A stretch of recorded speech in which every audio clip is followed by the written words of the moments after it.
The relentless pulse of the heart monitor filled the room, its steady rhythm overpowering her final words. That sound marked the moment I understood the wound she inflicted wasn't merely profound, it was indelible.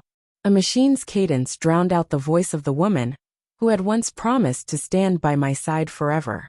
She stood at the foot of my hospital bed, her expression icy, her gaze detached.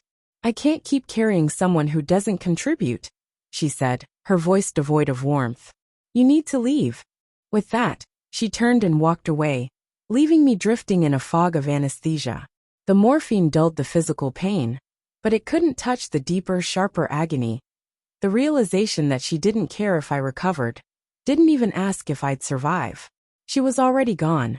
Unbeknownst to her, 2 days earlier, I had inherited $30 million. I had planned to surprise her after my surgery, to forge a new life together, unshackled from debt and uncertainty. Just the two of us. Instead, she abandoned a man she believed was broken, oblivious to the fortune awaiting me. Her betrayal blindsided me. Our marriage hadn't always felt hollow. Or perhaps I was too trusting to notice the fractures. We met in college. Her ambition captivated me, and I admired her relentless drive. I thought she valued my quiet resolve. We married quickly, her energy inspiring me to aim higher. I believed it was love. Maybe it was for a time. Then the layoff struck. My startup crumbled, and I vowed to rebuild. She nodded, offered a faint smile, but her silence grew heavier than any argument. She began staying out late, her messages turned clipped, and dinners sat untouched. I noticed the signs: a hidden second phone in her car, weekend retreats she never explained, receipts for lavish meals at restaurants I'd never visited. I held my tongue, clinging to the hope that I was mistaken. The evidence mounted, but I waited, desperate to be wrong. Until the day of my surgery, a routine procedure. She didn't accompany me, citing work. Instead, she packed her belongings and vanished. That night, alone in the sterile hospital room, I transformed. I shed the man she had married, and became someone she'd never know. First, I healed in solitude. Then I hired a private investigator. 6 weeks and $12,000 later, I had the truth. Her new partner was a recently divorced sales executive, brash, reckless, and hungry for status. She moved on swiftly, marrying him in haste. I didn't react. Not yet. With my inheritance, I built an empire discreetly.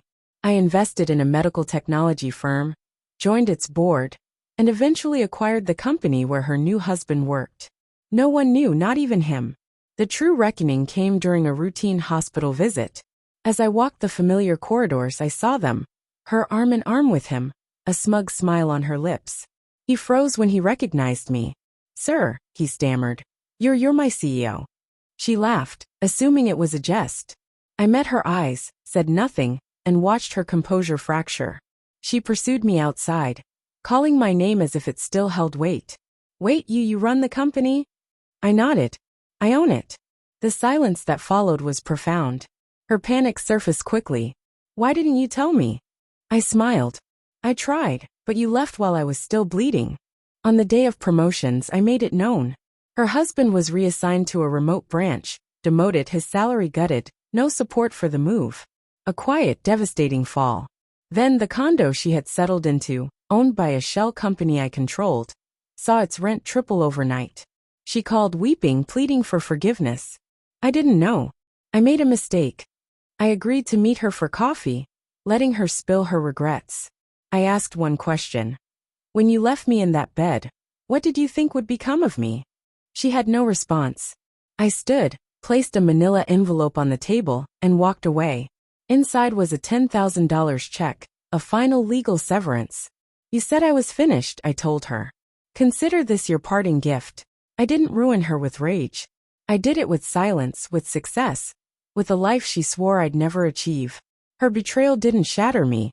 It shaped me. She taught me that love isn't loyalty, it's leverage. Now I trust contracts, evidence, my own judgment, but never people. Each time I pass that hospital entrance, I recall the moment her voice faded into the cold, irrelevant hum of the monitor. Call it poetic justice. I don't believe in fate. I believe in calculated consequences.